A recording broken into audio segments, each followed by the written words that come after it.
এভাবে দূরে সরে গেলে কি করে চলবে? কাল তো রিয়াও এসেছিল, ও তো এমনটা করেনি। আমাকে ছেড়ে দিন প্রধান সাহেব। দেখ সোমা, তোর বাবা আমার অনেক পুরনো লোক, তার এখন শরীর খারাপ, আর তোর মতন ডাগর মেয়ে থাকতে তার কিনা পয়সার অভাব হবে চিকিৎসার জন্য? আর সেটা কি তুই চাস? চাই না বলেই তো আপনার কাছে একটা কাজের জন্য এসেছিলাম, আর আপনি তখন থেকে আমার সাথে নোংরামি করে যাচ্ছেন। ছি ছি ছি ছি ছি, আমি নোংরামো করছি এটা তুই বলতে পারলি? আমি তো তোকে একটু আদর করছিলাম। আমার বাবা আপনার ভালো বন্ধু, আমি আপনার মেয়ের মতো, তাহলে কি করে পারছেন আমার সাথে এই নোংরামিটা করতে? মেয়ের মতো? মেয়ে তো নোস। আর শোন, আমার কাছে সব সম্পর্ক স্বার্থে। তুই যদি আমার খেয়াল রাখিস, মাঝে মাঝে খসে পড়ে দিস, তাহলে তোদের কোনো চিন্তাই থাকবে না। আমার বাবা আপনাকে কত সম্মান করে, আর আপনি কি না। সম্মান দিয়ে কি পেট ভরে? আয় কাছে।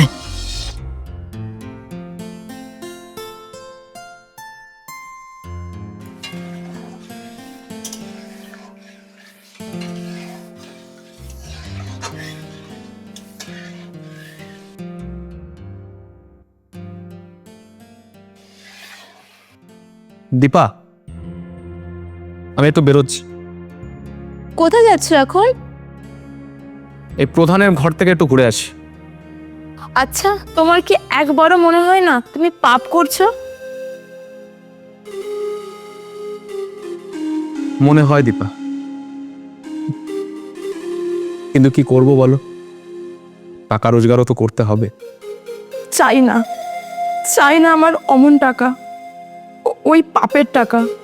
তুমি ওই কাজ থেকে সরে এসো, পরের ক্ষতি করলে নিজেরও ক্ষতি হয়।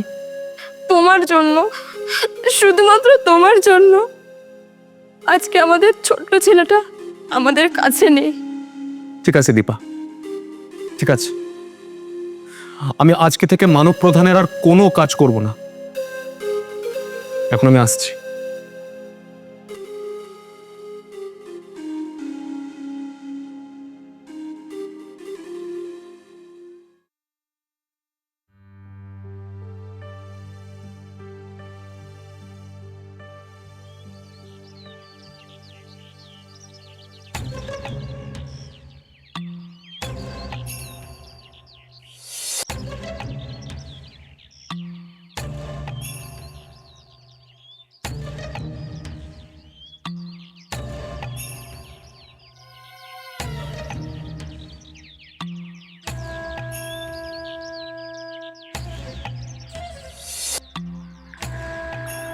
কি রে রতন, তোর কি খবর? ঠিকঠাক কাজে আসছিস না? পঞ্চায়েতে কাজের পাহাড় জমে গেছে। আমি আপনার আর কাজ করব না প্রধান সাহেব। আর আপনার লজ্জা করে না? গ্রামের বাচ্চা বাচ্চা মেয়েদের সাথে আপনি নোংরামো করছেন। এ কথা তোর মুখে মানায় না রতন। পাড়ার বৌদিদেরকে নিয়ে আসতিস আমার বিছানায়, আর তুই বলছিস এই কথা? আমার মুখে কি মানায় আর কি মানায় না সেটা আমি খুব ভালো করে জানি প্রধান সাহেব। আমি আপনার কথা শুনে অনেক পাপ করেছি। এই পাপের জন্য আমার ছোট্ট ছেলেটা জলে ডুবে মারা গেল। তবে আমি আর আজকে থেকে কোনো অন্যায় করব না প্রধান সাহেব, আর আপনাকেও করতে দেব না। রতন, গলার আওয়াজ নিচু করে কথা বল। ভুলে যাস না তুই মানব প্রধানের সামনে দাঁড়িয়েছিস। আমি জানি আমি কোথায় দাঁড়িয়ে আছি। আমি একটা জানোয়ারের বাড়িতে দাঁড়িয়ে আছি। কাল থেকে আমি পাড়ায় পাড়ায় মিটিং করব, সবাইকে বলে দেবো আপনি কি করেছেন। রতন, নিজেকে সামলা, নয়তো তোকে পস্তাতে হবে। আর শোন, ভুলে যাস না আমি যে তোর অন্নদাতা। আমি তো নিজেকে সামলে নেব, আপনি ভাবুন যে আপনি আপনার চেয়ারটা কি করে সামলাবেন, বুঝলেন? চলি।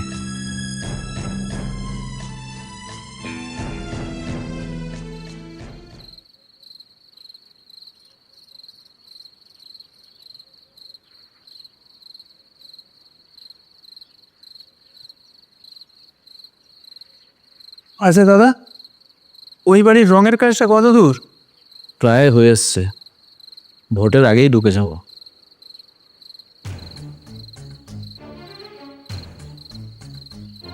দাদা, আমি কিন্তু আর খাবো না, আমার নেশা হয়ে গেছে।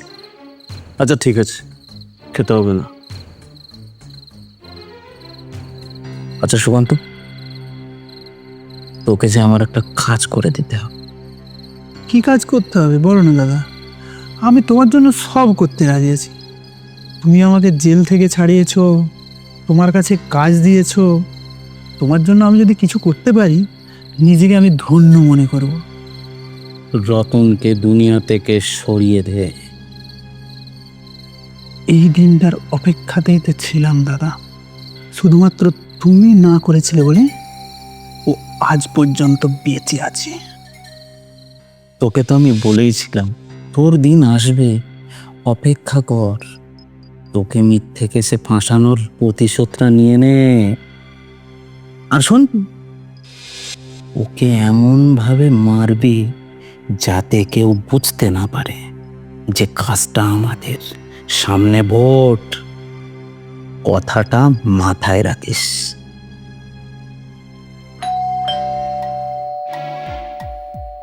দেখ তো কি হলো। ঠিক আছে দাদা, দেখছি।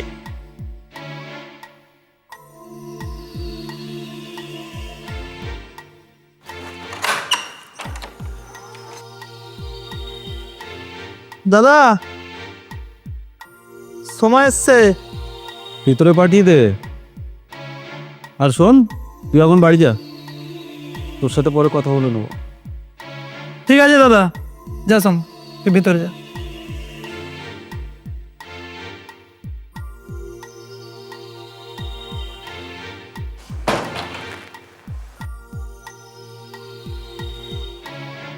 আর সোমা,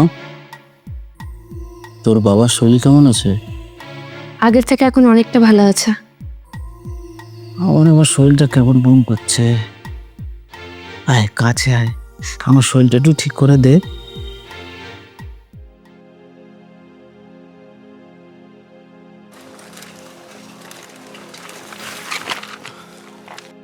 সুকান্ত দা, তুমি এখন এখানে? কেন রে, ভয় পাচ্ছিস? ভয় পাওয়ার কিছু নেই, আমি নিজের হাতে তোকে মেরে আমার হাতটা নোংরা করব না। তোকে একটা কথা বলতে আসলাম, তোর বউকে গিয়ে বলে দিস তার বিধবা হওয়ার সময় চলে এসেছে। সুকান্ত দা, শুধু আমি জানি আমি তোমার সাথে খুব অন্যায় করেছি, কিন্তু কেন করেছি সেটা তো শুনবে। চুপ কর শালা, তুই কোনো কথা বলবি না। তুই আমার বউকে পাওয়ার জন্য আমাকে মিথ্যে গাজার কেসে ফাঁসিয়েছিলি। প্রধান সাহেব আমাকে জেল থেকে বের করে এনেছে। প্রধান সাহেব বলেছিল বলে এখনো পর্যন্ত তোকে আমি কিছু করিনি, তোর আর রেহাই নেই। সুকান্ত দা, তুমি ওই লোকটার কথা শুনে কিন্তু খুব ভুল করছো। ঠিক আমি এই ভুলটাই করেছিলাম ওই লোকটার কথা শুনে, তুমি আমার মতো ভুলটা করো না। চুপ কর বেঈমান কোথাকার। এনে এটা নিয়ে তোর বউকে দিয়ে দিস, দুদিন পরে তার কাজে লাগবে। সুকান্ত দা, সুকান্ত দা, সুকান্ত দা!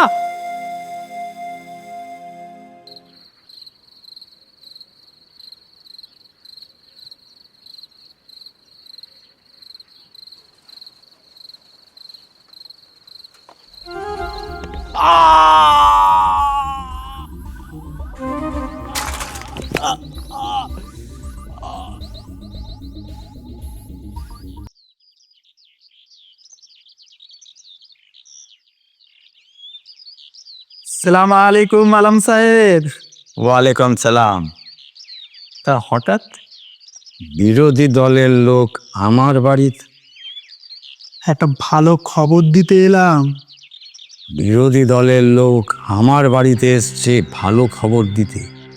এই কথাটা শুনে আনন্দে আমার মনটা একবারে ভরে গেল। তা কি ভালো খবর শুনি? আলম সাহেব, রতন এখন মানব প্রধানের বিরুদ্ধে কথা বলছে। এখন যদি আপনি রতনকে সরিয়ে দেন না, তাহলে রতনের খুনের দায় গিয়ে পড়বে ওই প্রধানের ওপর। প্রধান যাবে জেলে, তখন আপনাকে প্রধান হওয়ার থেকে কেউ আটকাতে পারবে না। এই ভালো খবরটা দেওয়ার জন্য আমি তোমাকে একটা ভালো উপহার দেব। উপহার? কি উপহার?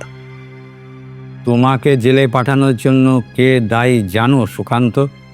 হ্যাঁ জানি, ওই রতন জানোয়ারটা।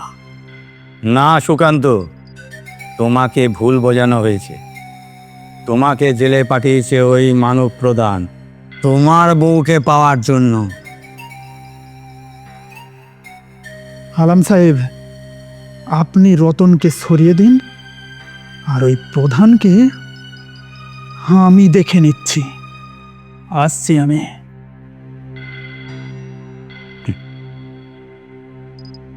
রতনকে মারব আমি, প্রধানকে মারবে সুকান্ত।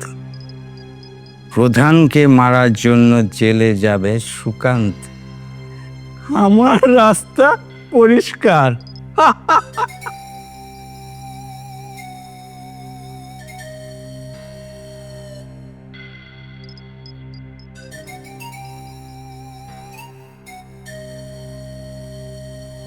হ্যালো আলী, আজ রাতের মধ্যে রতনকে এই দুনিয়া থেকে সরিয়ে দে। আর খেয়াল রাখিস যেন তোকে কেউ দেখতে না পায়। হাই বন্ধুরা, আমাদের প্রধান 2 কেমন লাগলো তা আপনারা অবশ্যই কমেন্ট বক্সে জানাবেন। এবং খুব শীঘ্রই আসতে চলেছে প্রধান 3। আর তার সাথে যদি আপনারা প্রধান 4 দেখতে চান তাহলে আপনারা কমেন্ট করুন প্রধান 4 পার্টের জন্য। আমরা আপনাদের জন্য প্রধান পার্ট 4ও নিয়ে আসব। নমস্কার।